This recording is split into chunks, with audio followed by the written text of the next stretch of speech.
রাধার নয়নের জলে বদন ভাসে বলতে রাধে আর মিথ্যা বলো না, আর তুমি আমায় মিথ্যা বলো না, আমি তোমায় চিনতে পেরেছি। আজ থেকে ললিতা বলে রাধে আর কিছু করার নেই, ধরা পড়ে গেছিস, ধরা পড়ে গেছিস তুই, আর বাকি থাকতে পারবি রাধে, সবটা দেখিয়ে দে। চুপ কর তো, সকাল থেকে কেন ভবানী পক্ষে কথা বলে চলেছিস? আমায় আসতে বলি আমি এলাম,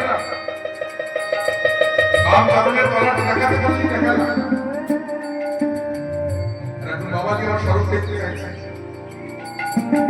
ললিতা তুই কি জানিস না যে স্বরূপ আমার পবিত্র বিনা জগতে আমি দেখি না, সেই স্বরূপ আমি বাবা তোমাকে কেমন করে ললিতা বলে রাধা রানী একটা কথা বলে কিছু মনে করিস না, কি বলবি বল? বলি কি আর 4,500 বছর ধরে আনুমানিক 4,500 বছর এই নিকুঞ্জ মনে ওই আশাটাই জীবিত করছিস, কোনদিন তো চরণের মুখটা খুলে পড়লো না, আর আজকে তো চরণের মুখ খুলে পড়লো। কি ভেবেছিস আমি খুব বোকা? আমি কিছু বুঝি না। কি বুঝেছিস তুই? আমার কাছে শুনবি? তাহলে বলিস কৃষ্ণ দাসকে কৃপা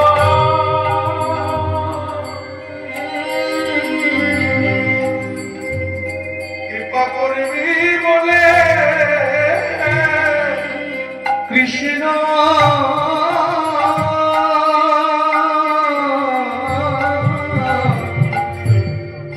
দাস কি কৃপা করবি বলে তোর চরণের নুপুর খুলে পড়েছে কৃষ্ণ দাসকে কৃপা করবি বলে অন্তরে চরণের নুপুর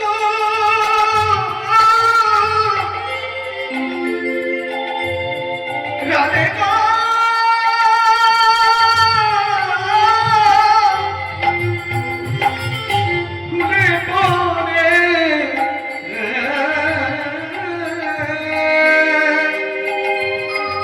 কৃষ্ণ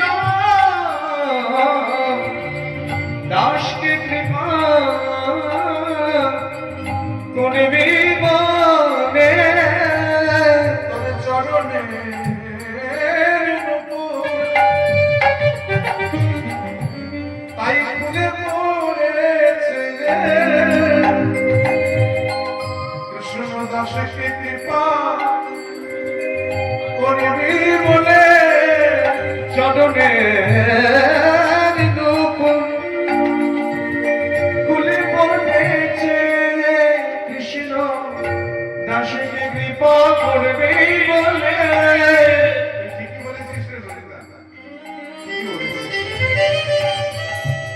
আমি কৃষ্ণ দাসের মতো কৃষ্ণ ভক্তকে কৃপা করে না কারণ যে কৃষ্ণদাস আমার কৃষ্ণ সেবার কারণে আমার বন্ধু সেবার কারণে মাথায় করে জল বইতে বলতে মাথায় করে ভাব আপনি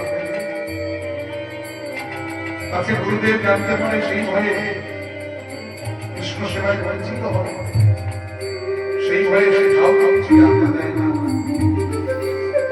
সে কৃষ্ণ দাসের মতো কৃষ্ণ ভক্তকে আমি যদি কৃপা না করি তাহলে যেমন দয়া করুণাময়ী নামে তাকে বরণ